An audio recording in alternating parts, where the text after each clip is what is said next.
Algumas vezes nós já comentamos, e você já deve ter ouvido, em alguns dos meus vídeos, no Facebook, no YouTube, no Instagram, alguma coisa em relação a pacto antinupcial.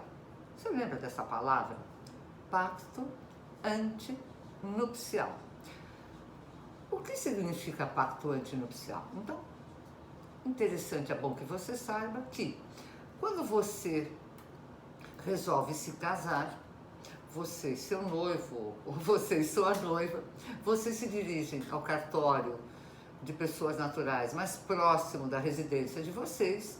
Vocês vão levar os documentos todos necessários para fazer a habilitação ao casamento. Lembra que você precisa levar documentação, habilitar o seu casamento, porque mais importante, as pessoas querem saber se você é você, se onde você mora é onde você mora, se você já foi casado ou não.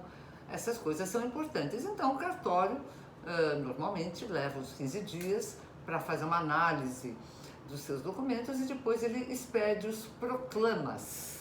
Inclusive é uma expressão antiga, mas é interessante porque mostra que o cartório vai disponibilizar para o público em geral e vai afixar na porta deste cartório que você e a sua noiva estão se casando, pretendem se casar, dia tal, etc. E coloca lá. Se ninguém reclamar, ninguém contestar, você se casa. Caso contrário, se alguém souber ou contestar aquela informação, o cartório vai ficar sabendo e vai impedir o casamento. Isso é uma história. Mas a verdade, o que eu quero contar para vocês é o que significa então o pacto antinupcial.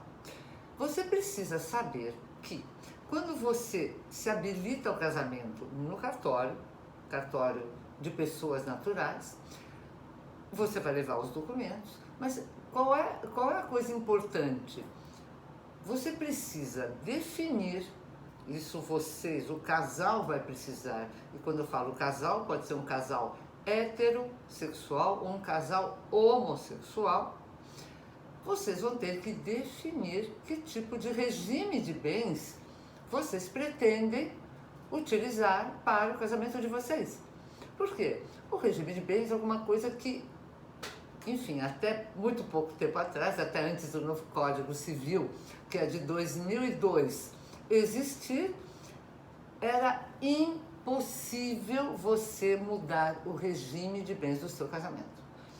Evidentemente, com o Código Civil de 2002, já existe uma abertura, há uma possibilidade de você pedir judicialmente que o seu casamento seja modificado, o regime de bens do seu casamento seja modificado.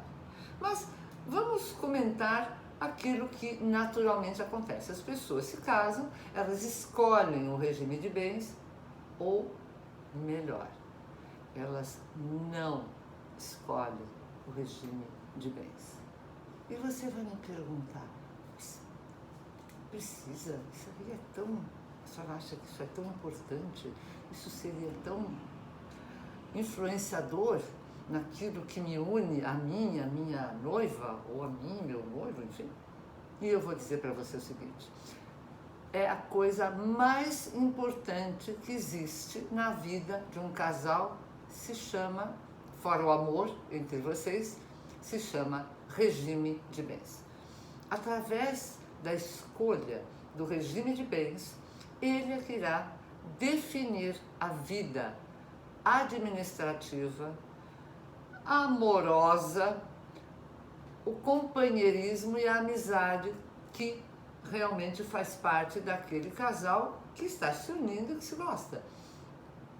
A depender da escolha do regime de bens que você faça, você pode ter um problema muito grande, muito sério, porque o regime de bens vai acarretar uma grande mudança na sua vida civil como indivíduo. Você agora partilha com alguém a sua vida. O pacto antinupcial, ele é muito claro e ele tem uma obrigatoriedade. E eu vou te contar como funciona. Se você vai ao cartório e você não define o regime de bens que te apraz a você e a sua noiva, o seu noivo, Se não definiu nada, não tem problema. O seu regime de bens será a comunhão parcial de bens.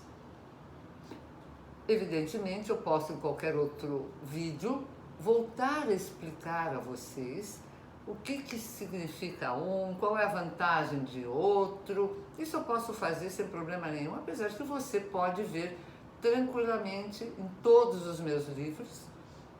Você já sabe quais são: família, perguntas e respostas; herança, perguntas e respostas; direito LGBTI, perguntas e respostas. Esses são livros de perguntas e respostas que você vai entender com muita facilidade e vai tirar todas as suas dúvidas. Mas, como eu dizia, a comunhão parcial de bens, ela vai fazer com que você, na verdade, tenha um regime que é esse da comunhão. Não vou entrar no detalhe do regime, mas você não será obrigado a fazer um pacto antinupcial. Por quê? Porque a lei determina que este regime de bens não dispensa o pacto antinupcial.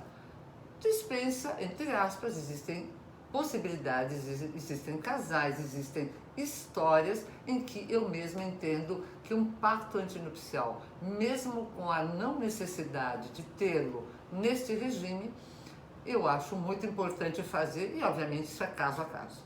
Mas eu quero então que você entenda o seguinte: se você escolher qualquer outro regime de bens, e aí eu diria para você que seria comunhão universal de bens, a separação total de bens, a comunhão final dos aquestos.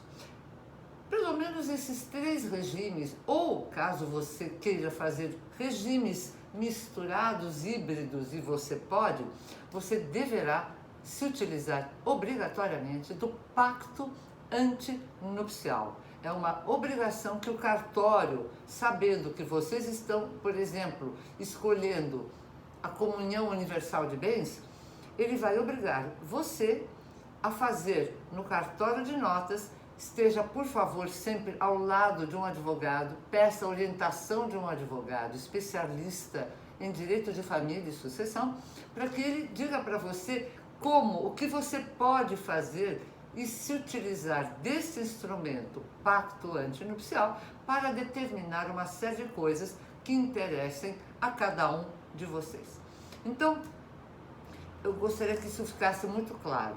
O pacto antinupcial é somente obrigatório para quem escolher o regime da comunhão universal de bens, da separação total de bens, dos aquestos, daquilo que vai se ter no final aos aquestos, e em outro momento eu volto a explicar esse assunto, apesar que eu já tenho vários vídeos e os livros trazem todas essas informações, para que você entenda que se você escolher qualquer outro regime sem ser a comunhão parcial de bens, você será obrigado a realizar o pacto antinupcial.